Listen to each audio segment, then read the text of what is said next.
supériorité. Il y a toute la question en dessous qu'on voit pas. Là. Et là, voilà le duel qui s'annonce. L'écart est beaucoup moins important maintenant. Le bruit est tout de même infernal là, dans ce stade fermé avec full salle comble. Ça craque les oreilles. Je pense que c'est plus bruyant que les classes 7 et les motocross. Et voilà maintenant un duel fascinant entre Billy Beck, première position, et maintenant Glenn Harris, si vous me permettez l'expression, presque dans sa roue. Et voilà Harris qui a réduit l'écart. C'est une nouvelle bataille. Et là, on ouvre la machine. On est dans le coin le plus critique. C'est toujours là que les pouces se gagnent, les pieds se gagnent, et Harris vient de le démontrer. Il est dans le pare-choc de Beck. Est-ce qu'il sera de résister jusqu'à la fin? C'est ce qui va animer la course. Ça va être intéressant. Alors, ce qui s'annonçait au départ, à la suite là, du blocage de Patrice McGrail, et deux incidents qui ont changé l'allure de la course, là. Son abandon, notamment. Oui, son abandon. On avait Billy Beck qui était fin seul, mais là, Harris qui a fait preuve de beaucoup de ténacité. Un Glenn Harris qui, rappelons-le, est à la recherche d'une 3e victoire dans les 4 dernières finales présentées au Stade olympique. On est à la mi-course et c'est tout jaune. Ce qui est en avant, c'est Mazda. Et probablement qu'il y aura des rebondissements. On s'y attend. On espère bien que Harris va tenter quelques sorties intérieures. Voici dans les bosses, plus voilà. Rapide. Voilà. Profite d'une erreur de Beck. Glenn Harris qui vient de prendre les devants devant Billy Beck. Gilles, vous fréquentez les milieux du sport motorisé. Dans ce type de compétition au Stade olympique, jusqu'à quel point le public adore la compétition des camionnettes? Si on fait un parallèle avec la motocross et l'autocross. Ben, il y a toute une question émotive aussi reliée à la course elle-même. L'an passé, ils ont volé le spectacle, mais dû en grande partie à McGrail qui a donné le show. Je pense qu'ils aiment ça. Il y a le son, il y a le bruit, et voir des bolides de ce poids-là, qui sont tout de même plus pesants et que les motocross et que les classes 7, bondir de bosse en bosse, conserver quand même une allure fière, même s'il y a des morceaux de tôle qui revolent. Là. Le châssis, les roues sont encore après. Les gens aiment ça. Je pense que l'an passé, ça avait volé le spectacle. Cette année, un peu moins chaud. On verra ce que va donner le motocross moto pour juger du spectacle dans son ensemble. On a vu là, en 3e position, c'est l'autre Américain de Pete Ponderson qui occupe le 3e rang. Et il y a Todd Haddy qui n'est pas tellement loin non plus.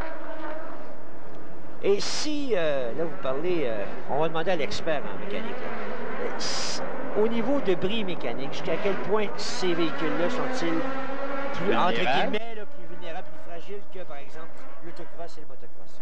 Bon, ben, ils ne le sont pas vraiment. Il n'y a plus de poids, c'est l'ennemi, mais les suspensions, vous les voyez travailler, ce sont des prototypes, on l'a dit tantôt, qu'on monté de toutes pièces. Ça n'a aucun rapport avec ce qu'on voit dans la rue. Les camionnettes ne sont pas les mêmes. C'est des châssis tubulaires, suspension hors de l'ordinaire. Le restant, c'est de la tôlerie, c'est pas important. Alors, ça tient bon. Vous voyez de quelle façon ça bondit. Il passe devant nous à qui mieux, et ça tient le coup jusqu'à la fin. Gilles, maintenant, il y a une situation qui pourrait se présenter. Dans la première étape, la première finale, c'est Billy Beck qui avait remporté, première position, suivi de Glenn Harris. Si le scénario est que Harris remporte la victoire devant Billy Beck dans cette 2e tranche de finale, on va se retrouver au classement des points avec une égalité. À ce moment-là, et voilà, c'est confirmé, c'est la victoire de Glenn Harris. Alors, la deuxième manche aura préséance, j'ai l'impression, puisqu'il y a bien et bien égalité à 22 points chacun. C'était 12 points pour une victoire, 10 points pour une deuxième.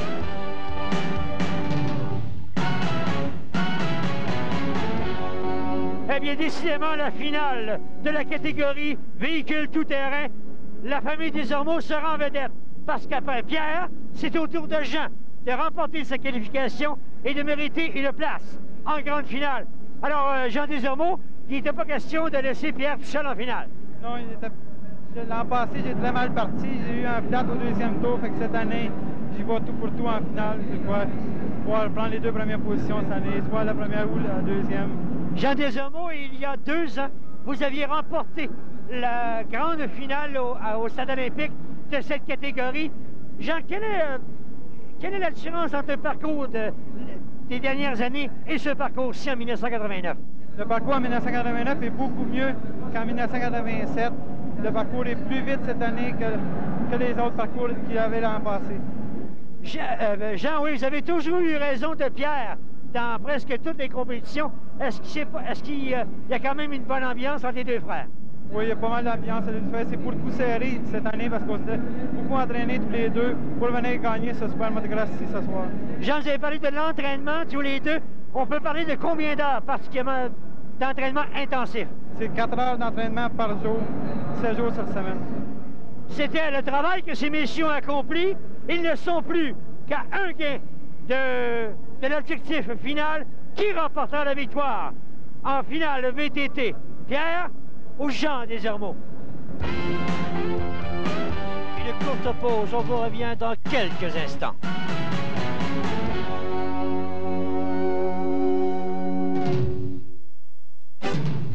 Voilà, c'est confirmé. La deuxième tranche emportée par Glenn Harris lui donne la grande victoire en finale, suivi de Billy Beck, de Pete Ponderson, de Todd Addig et de James Dodd dans la catégorie classe 7. Et maintenant, place à la grande finale VTT avec les frères Desormeaux en vedette. Et c'est le départ. Et dès le départ, on a vu les Desormeaux foncer à vive allure. Et là, oh! À l'intérieur, voilà, un accrochage. Alors, le 62 qui a fait une joyeuse embardée, c'est l'ami Ghislain Laroche d'Arthabasca, qui a failli entraîner avec lui Christian Labelle de Boisbriand, mais les deux ont repris la piste, je pense. Oui, les deux sont repartis, mais... C'est en tête que ça se passe. À toutes les pratiques, c'est terminé pour eux. Et là, en avant, le numéro 2, Pierre Desormeaux. Il y a le copain Carson, Tom Carson, le vainqueur de l'an dernier, qui est assez chaud dans cette course-là. Il est un peu loin derrière, mais c'est un as des remontées. Oui, Tom Carson qui, l'an dernier, dans la catégorie VTT, avait remporté les grands honneurs, bien sûr, mais pour l'instant. Alors, c'est Pierre Desormeaux. Oui, Pierre Desormeaux qui file à vive allure. Et en troisième rang, on a vu son frère Jean entre les deux. Il y avait Mario Giroux. Le Québécois Mario Giroux, voilà. Il a bien fait depuis le début de la soirée. Il fait une excellente course ici. Voilà, Pierre Desormeaux qui, rappelons-le, est à la recherche d'une première victoire au stade olympique. Face à son frère Jean qui, pour l'instant, occupe la troisième position. Et Giroux... Il vient juste de doubler Mario. Et voilà la bataille. Pierre Desormeaux, Giroux, Jean Desormeaux. Voilà, Pierre toujours en tête. Oh! Giroux qui se rapproche. Voilà, Pierre qui a acheté un coup d'œil derrière lui. Pierre Desormeaux, le numéro 2, suivi de Mario Giroux, 114, et de Jean Desormeaux, le numéro 1, le numéro 3, dis-je, en troisième position. Alors, à la famille Desormeaux, et voilà. Jean Desormeaux qui vient de doubler Giroux. C'est Pierre suivi de Jacques, le doublé des frères Desormeaux. Oh, mais Pierre a une très confortable avance pour l'instant. C'est une course presque entièrement québécoise. Si je ne me trompe pas, il y a un Américain, c'est l'ami Carson, qui est en quelque part dans le peloton. Il n'est pas excessivement loin, mais ça ne me permet pas présentement d'apprécier où il est exactement. Et là, Jean semble... Et il y a du style. Il y a des Desormeaux dans l'air. Ils sont presque côte à côte. Presque nez à nez. Jean qui a un message à livrer à Pierre. Si tu veux gagner, mon frérot, il va falloir que tu fasses tes preuves. Et voilà, Jean qui attaque, Pierre qui résiste. Oh, quelle bataille entre les deux. À l'accélération, Pierre semble avoir du moteur. Je sais pas, il a clenché dans le coin, puis Jean l'avait presque doublé, était monté à sa hauteur, en tout cas, mais pas réussi à passer à cet endroit-là. Oh, mais Jean qui n'abandonne pas. Presque nez à nez, les deux frères, alors que Giroux, l'écart avec lui, se creuse. Cette lutte en double des Desormeaux pourrait permettre aux poursuivants de combler l'écart à un moment donné, parce qu'ils perdent du temps, évidemment, ils n'ont pas les lignes idéales, mais ils ne sont pas souvent côte à côte. C'est encore Pierre Desormeaux qui même si fait la leçon aux frérots. Oui, même si à 2 reprises, le Jean est remonté presque nez à nez avec Pierre. Pierre a su résister jusqu'ici. Une belle technique des frères Desormeaux. Et là, Giroux qui tente de remonter vers la tête. Lui aussi est équipé de marchepieds assez spéciaux pour éviter l'intercalage des roues. Un excellent spectacle signé les frères Desormeaux. Quel duel entre ces deux bonhommes. Je pense que c'est la meilleure finale VTT que moi j'ai vue, en tout cas ici au stade. C'est emballant, ça a été mieux que ce qu'on a vu précédemment et d'autres classes même qui volaient la vedette habituellement. Il y a déjà des concurrents là, qui sont doublés par les frères Desormeaux qui fait la vive allure. On ne veut rien savoir. La bataille est engagée. C'est infernal entre ces deux-là. Oh, et Jean ici là, qui a joué à l'intérieur, ça aurait pu lui jouer un vilain tour. Là, il y a Giroux qui va doubler, je pense, un participant. Il y a Vallière, c'est le 68 qui double le 168. Il y a eu une bataille là, pour la 3e et 4e position et on a vu ça. le 168 de Benoît Vallière. C'est Vallière, oui, qui est inscrit 68 sur son engin, mais 168 au dossard. Alors, lui aussi, dans le portrait, on l'avait négligé. C'est glissé dans la lutte de tête. Et pour l'instant, on est de retour à l'avant avec... Oh! Et là, c'est Jean Desormeaux qui vient de chuter en tentant de rejoindre son frère. Et là, Giroux et également Vallière qui vont...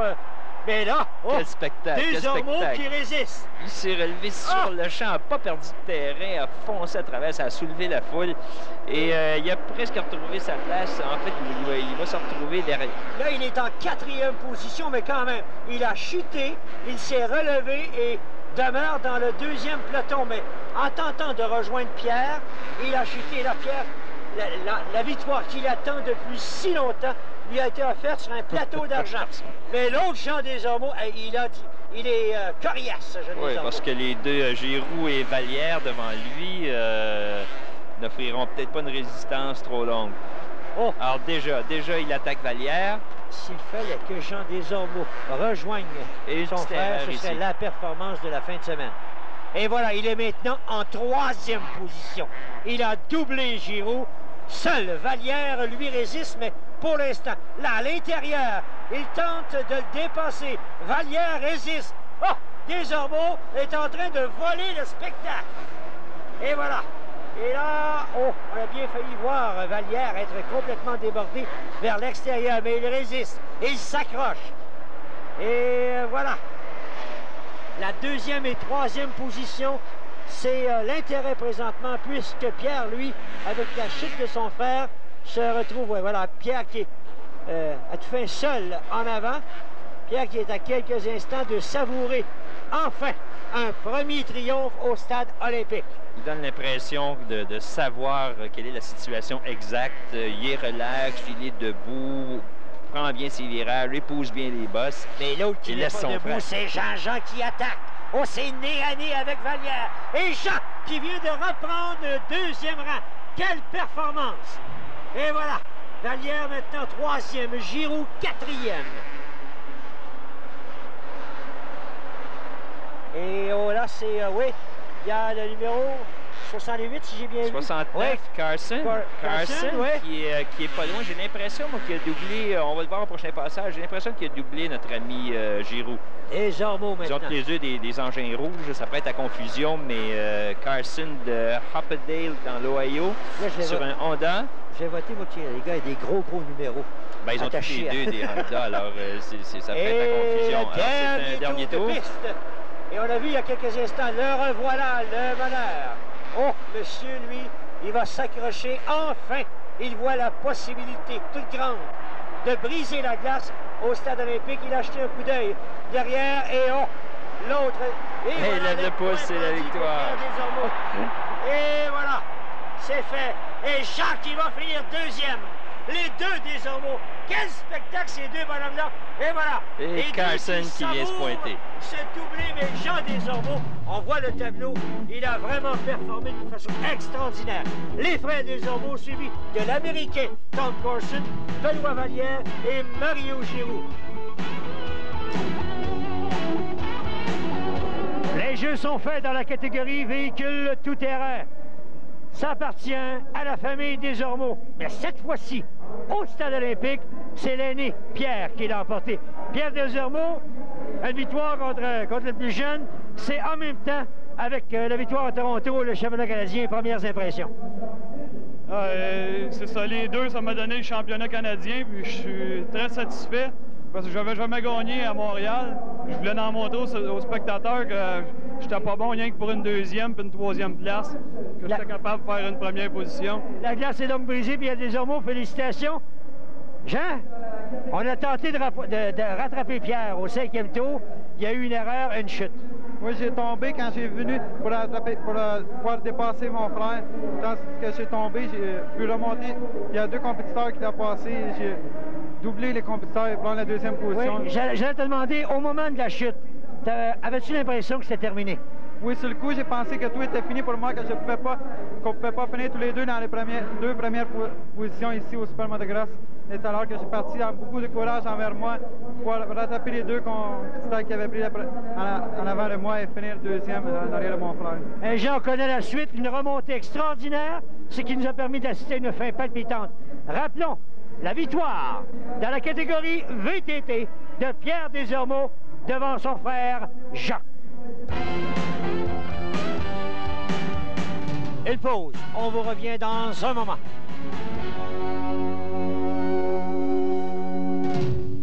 Départ de la finale de la catégorie 10 autocross.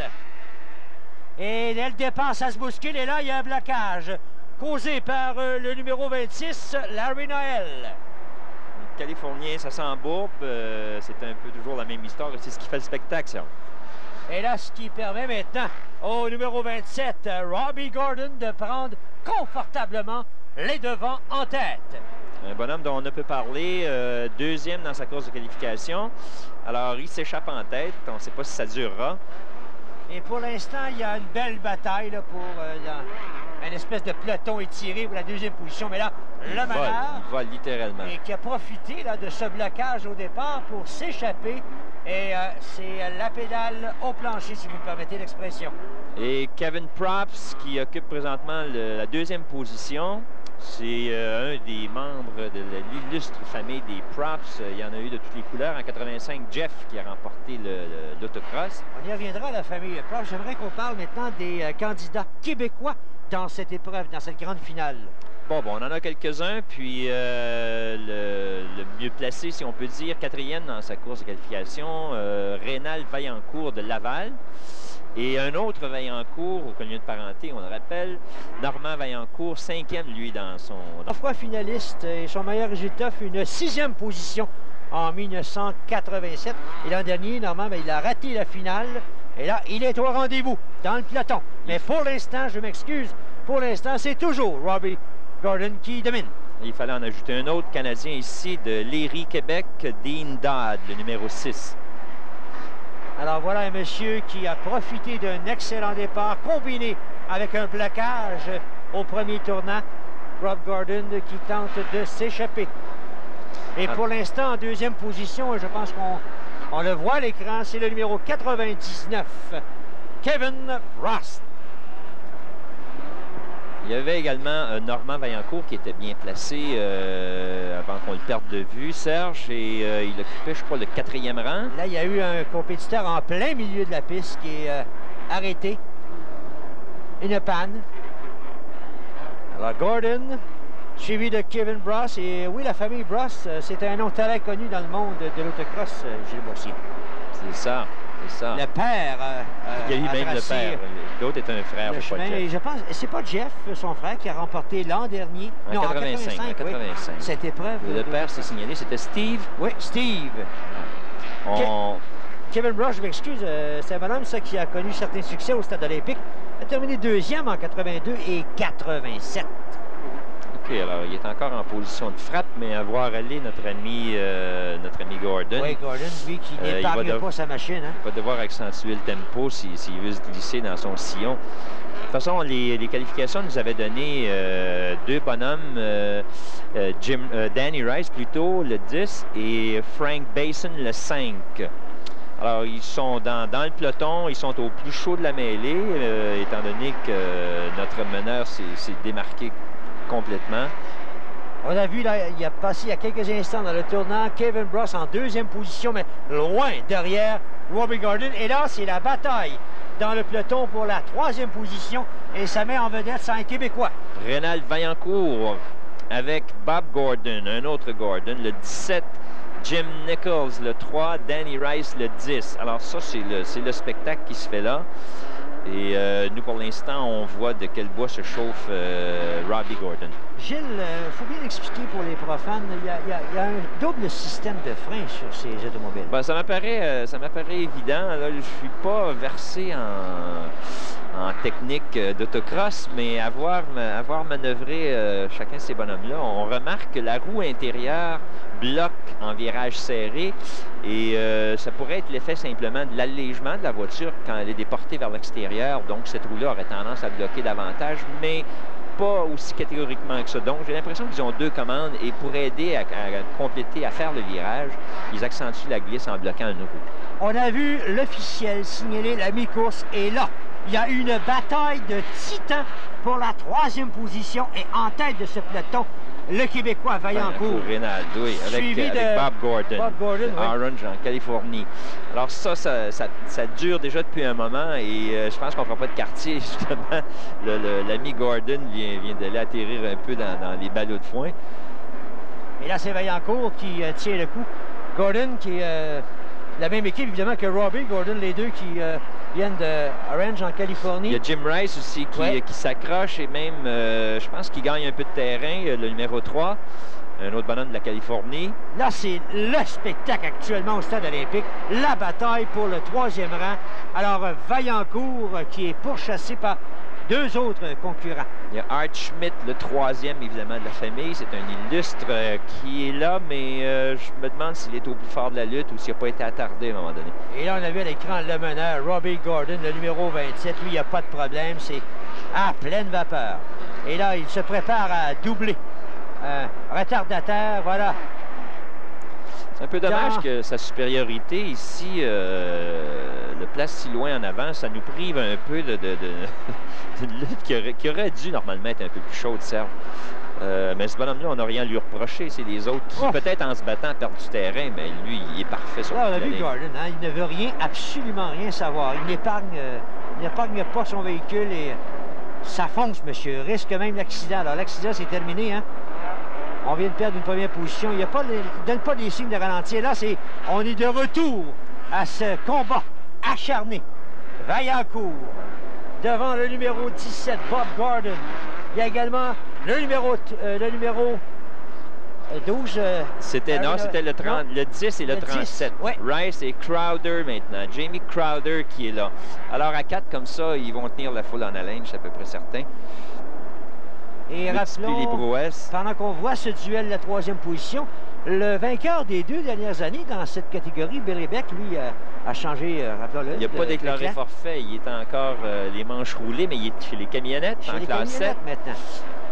Alors, Gordon, Robbie, toujours en tête. Confortablement installé, mais attaque. Voiture BM Goodrich et Pipeline. Pipeline, on ignore ce que c'est, mais c'est écrit sur son capot. Là, en 2e position, Kevin Rost, qui va possiblement ajouter un 3e, 2e rang en carrière au stade olympique en 82, 87 et maintenant 89. Alors, lui aussi se défonce, mais il est un peu isolé. En fait, il sert de tampon entre le meneur et notre groupe. Là, qui tente de dépasser le numéro... gagnant d'une course de qualification, mais je pense qu'il faisait un peu d'obstruction à un moment donné, ce 5-là. Qui vient de couper le meneur, encore une fois, voilà. Alors, Bézil qui refuse de céder le terrain au meneur va recevoir un avertissement. Et on revient maintenant avec Vaillancourt. Inchangé, mais toujours aussi chaud. Oui, Bob Gordon qui le suit dans la roue. Et voilà, finalement, Gordon, le meneur, qui va dépasser le numéro 5, Frank Bézil. Et de toute évidence, il était retardé par ce monsieur-là. Regardez-le s'envoler, s'échapper. Je pense pas que le 5 puisse maintenir son sillon. Et voilà, toujours en tête, Robbie Gordon. À le voir aller, Serge, on ne dirait jamais qu'il sait qu'il y a une avance aussi confortable. Il ménage rien. On l'a vu prendre des chances dans le départ négatif là, qui penche vers l'extérieur. Il risque de chevaucher un mur de béton. Mais... On ne pourra sûrement pas lui reprocher d'avoir gâché le spectacle en termes de désir d'y aller encore plus vite. Et même si on jouit d'une confortable avance, il en donne pour leur argent aux spectateurs. Les amateurs de la chose, de toute façon, sont et voilà, victoire de Robbie Gordon. Mais là, il faut faire attention à la bataille dans quelques instants pour La troisième, la position. quatrième et la cinquième. Ouais, Vaillancourt, suivi du numéro Gordon. 17, Bob Gordon, celui-là. Et Gordon va sûrement s'essayer. On est à quelques virages de la fin. Et suivi de Jim Nichols. Bang, et il vient Ça d'emboutir se- Vaillancourt, donc il s'essaie. Vaillancourt qui Il résiste dans essaie de le le coin, sortir encore une fois. Oh, Pas en quelle position, bataille. manque de motricité. Vaillancourt est plus fort à ce Et niveau-là. le Québécois Vaillancourt terminera troisième. Les roues plus étroites pour Vaillancourt, donc peut-être une meilleure motricité quand le sol se détériore un peu. Alors, on ne s'est pas épargné. Voilà, finale. Le vainqueur, Robbie Gordon, suivi de Kevin Brost. Le Québécois, Reynald Vaillancourt, Bob Gordon et Jim Nichols. Et nous voilà rendus à la grande finale, tant attendue du motocross avec le Québécois Carl Vaillancourt dans ce peloton. Au départ, dans le tournoi, un accident. Carson, c'est Carson qui vient de tomber. Et là, il bloque un paquet de favoris, dont Vaillancourt, Pedersen. Oh, c'est Tom Carson qui a chuté. Et Jones également, Mike Jones, un des favoris. Alors, c'est une remontée en perspective, Serge, ça va être difficile. Pendant ce temps-là, on s'est échappé en tête. C'est notre ami le 42, Jim Hawley. David N, 42, qui est en tête pour l'instant. 42, David N. Effectivement, oui. Ouf! Alors, l'accident au départ, le bouchon est là. Et on a quand même un Canadien bien placé, Alan Dick, le champion canadien. Il n'avait pas remporté, Alan Dick, une victoire aux Jeux olympiques en 1986. Troisième l'an dernier, en 86, vainqueur. Alors, OK, il est en bonne position. Ça compense un peu pour nos attardés. Gilles, au départ, il faut parler de... Oh, que Carl Vaillancourt doit être déçu. Il avait remporté d'une très belle façon la première qualification. Là, l'accident devant lui coupe le chemin. Il était à l'intérieur et là, il se retrouve loin derrière. Et c'est le risque, Il a choisi la bonne voie, la voie la plus rapide, évidemment, à l'intérieur, mais quand ça bloque, c'est là que ça bloque, surtout dans l'entonnoir. Il a été pris en souricière, de même que Pedersen. Et ces bonhommes-là, bon, le fait de se déprendre, l'adrénaline monte. Ils vont devoir se battre jusqu'à la fin. Ils le savent, ils perdent beaucoup d'énergie à faire ça. Bon, c'est supposé être des athlètes, on verra qu'est-ce qu'ils vont faire. Alors, le meneur pour l'instant, le numéro 42, David N. Suivi du Canadien, le numéro 1. Pardon, c'est le numéro 2, ça? C'est le 2, mais sur la moto, il y a confusion chaque fois. Là, on le mélange avec Pedersen. C'est bien Dick, le champion canadien, mais Pedersen est champion du stade, donc ils ont chacun leur numéro 1. Malheureusement, c'est comme ça. Et j'en reviens à Tom Carson, qui doit être déçu, le bonhomme, lui qui s'était juré de se reprendre cette année. On y reviendra de toute façon. Carson qui suit. On va revenir dans quelques instants.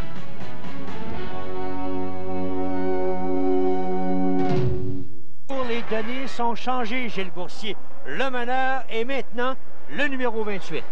Jim Hawley. Alors, c'est un bonhomme qui a gagné en 88 et à la façon de le voir rouler, l'ami David Hand qui le suit va en avoir plein les mains pour le rattraper. Également, Carl Vaillancourt, Ross Pedersen, Mike Jones, des favoris ici, inévitablement, qui ont une longue remontée à faire pour parvenir au niveau de M. Hawley. Ah, pour l'instant, c'est la bataille de la tête. Le numéro 28 que l'on voit à l'écran, Jim Hawley, suivi du numéro 42, David N.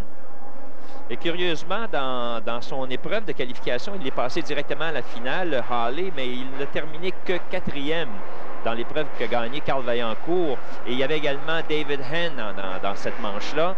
Donc, tout laissait présager que Carl allait soutenir le rythme de ces bonhommes-là en tête, mais l'embardé du début l'a relégué loin derrière. On n'arrive pas encore à évaluer la position, mais ils sont quand même passablement loin. Voilà le Canadien en 3e position, Alan Dick. Alors, dès qu'on le répète, est un ancien vainqueur ici, un ancien champion, 3e l'an dernier en première manche, derrière Ross Pedersen et Jim Hawley, évidemment. Donc, un scénario près de la réalité, sauf qu'il manque Pedersen et c'est bien dommage. Donc, on voit des Américains en tête, Gilles, et le bilan des 15 dernières années est assez intéressant au niveau États-Unis-Canada. Oui, c'est ça. En fait, ils ont eu 9 vainqueurs et le Canada n'en a eu que 6, mais il faut préciser ici que la formule s'est modifiée au fil des années, Serge. Au début, les cracks américains étaient tous là, les gros canons des manufacturiers, les 4 manufacturiers de moto qu'on connaît. Donc, ils ont inscrit énormément de victoires. Après ça, on a équilibré la compétition. Pierre Corbeil, l'organisateur, a choisi d'y aller par invitation. On a eu des Américains un peu moins forts qui étaient plus près de notre calibre à nous, donc on s'est mis à gagner. Pedersen a toujours été très fort, naturellement. Il a toujours fait le show, le spectacle en tête. On y reviendra à Pedersen. Pour l'instant, c'est toujours la même bataille en tête avec les Américains, Jim Hawley et David Hand. Et de très belles images ici, qui les voit dans les airs, multipliés saut après saut. Fait à noter ici, Serge, c'est qu'il n'y a pas de Soviétiques et cette compétition-là était surtout axée sur ce match Canada-URSS. Il n'y en a pas qui sont passés à la finale. Ils ont tous été éliminés. Les deux derniers à se pointer, Alexandre Nifontov n'a pas pu se qualifier en demi-finale et Sorokin non plus. En termes de participation, outre les pays des États-Unis et Canada, je pense qu'il y a un seul Tchèque en finale. Oui, sur les deux, il y avait également 2 Cubains qui ne se sont pas qualifiés. Alors, ce Tchèque-là, ici, c'est Arnas Zeman.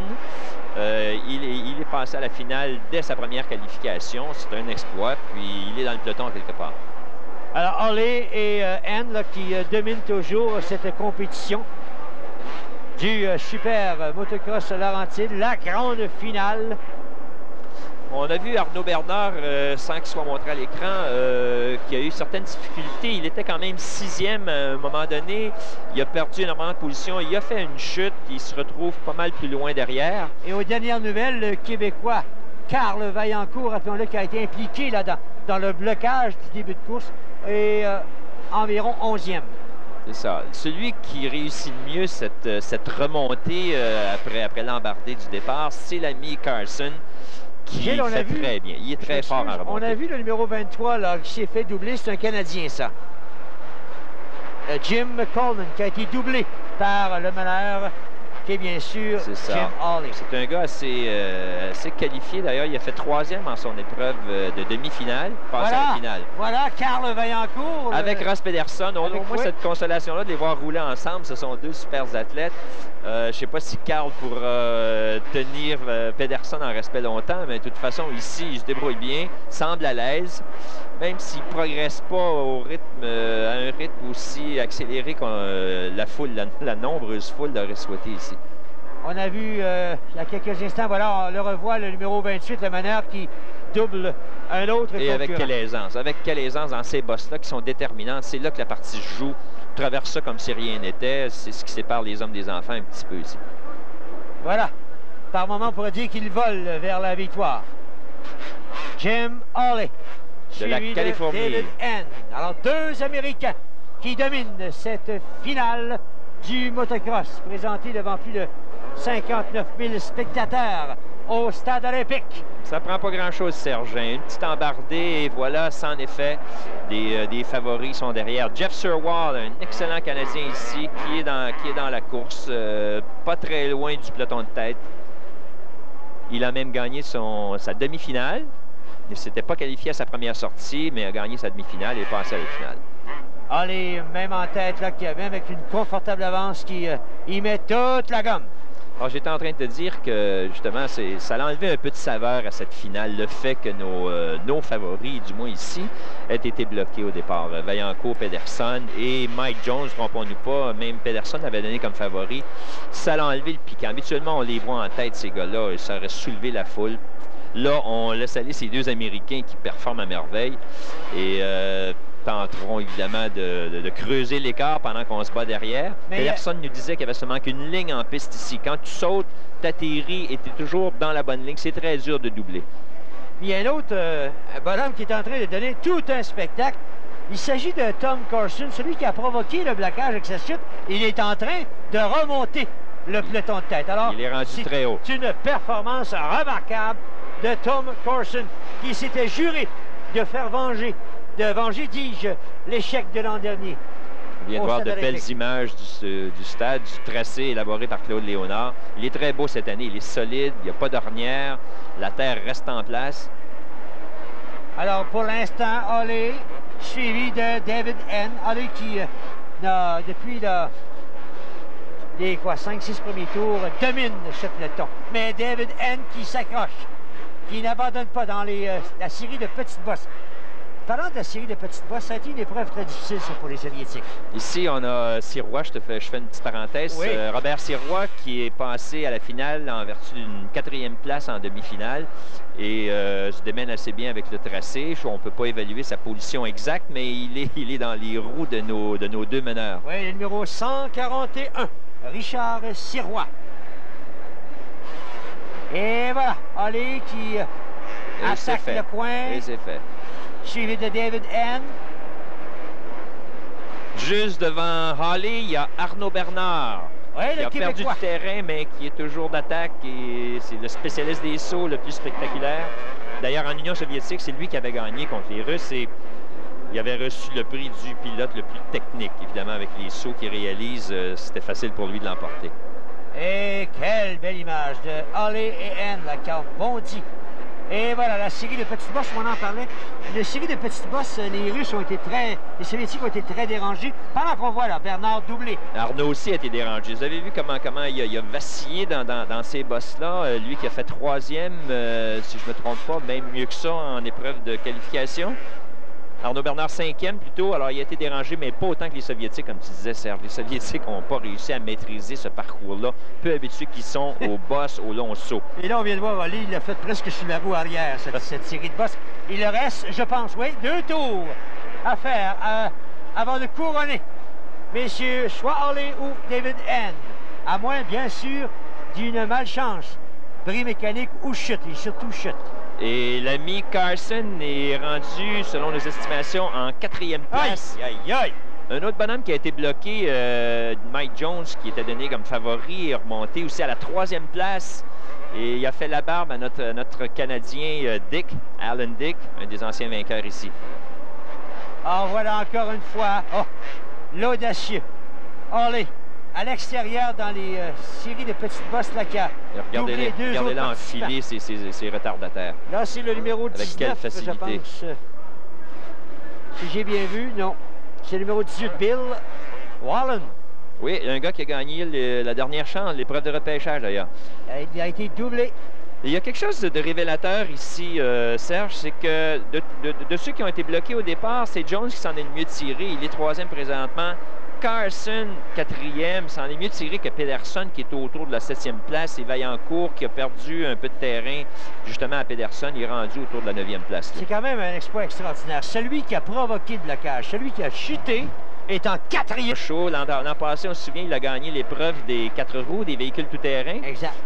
Et là, il reste moins d'un tour de piste à faire avant que ce monsieur que l'on voit soit proclamé champion de l'édition 1989. Il n'a pas ralenti, ça. Il saute toujours aussi allègrement, mais disons qu'il est porté psychologiquement, il est supérieur aux autres. Il se sent en confiance, il se sent en avance aussi, même si le 42 Hand est quand même pas tellement loin derrière. Oh, le 42 Hand qui s'accroche, hein, qui n'avance. Oh, là, on ouvre la vapeur.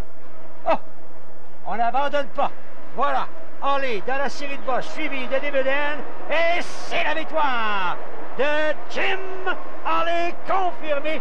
Quelle bataille à la fin Et il avec montre bien. l'autre Américain, David N. Une pause. On vous revient dans quelques instants.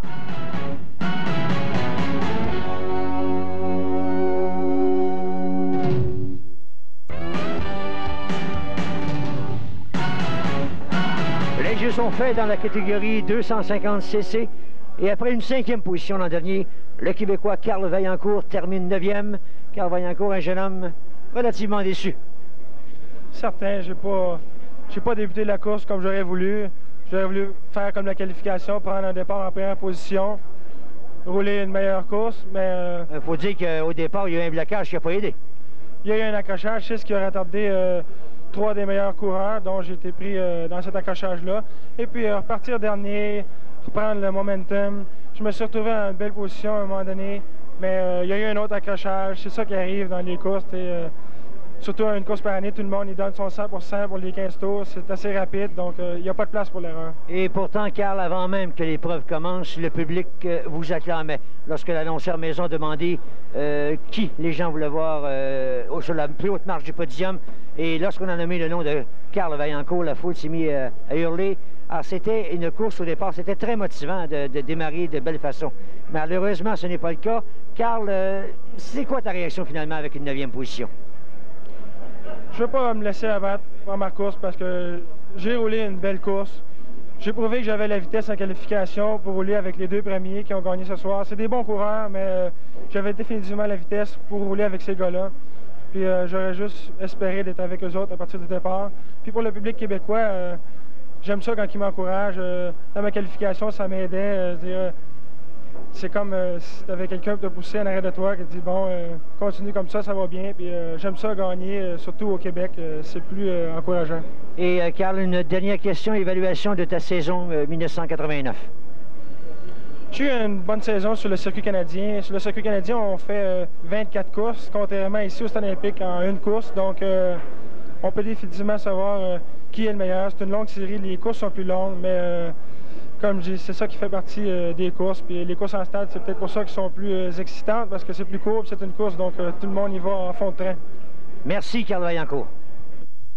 Le roi de motocross, édition 1989, est Jim Hawley, suivi de David N., Mike Jones, Tom Carson et Alan Dick. On attendait la victoire de Carl Vaillancourt.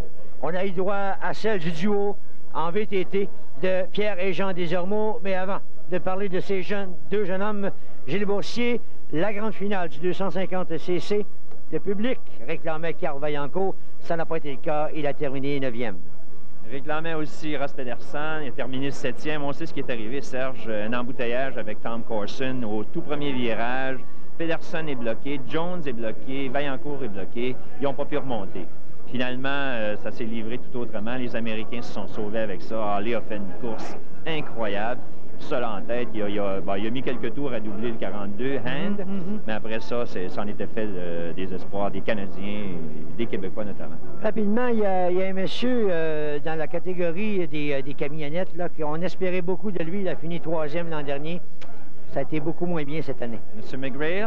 Oui, il s'est en 2e place. Il faisait encore le spectacle, mais son capot s'est glissé sous les roues de quelqu'un, le moteur a étouffé, ça en était fait de sa course. Mais pour les Québécois qui étaient présents au Stade olympique, il y a eu cette course absolument délirante. Et de Pierre, bien sûr, Desormeaux qui a remporté la victoire, mais aussi de Jean. Après la chute, quel spectacle il a donné? D'abord, cette course-là a volé le spectacle cette année, on doit l'admettre. Avec l'échec des Canadiens dans le super motocross, ce sont les VTT qui ont donné le spectacle et les Desormeaux y ont été pour quelque chose. Notre ami Jean Desormeaux qui remontait en 2e place, tombe en bas de la machine, se relève, remonte les 2 places qu'il avait perdues. Ça a été tout un spectacle. La foule s'est levée, a fait la vague, je ne sais pas trop. En tout cas, c'était le délire. Oh, ça a été le fait saillant de cet événement. Gilles Boursier, ce fut un énorme plaisir de travailler en votre compagnie. On vous remercie infiniment. Également. Quant à nous, on espère que le spectacle vous a plu et on vous dit à la prochaine.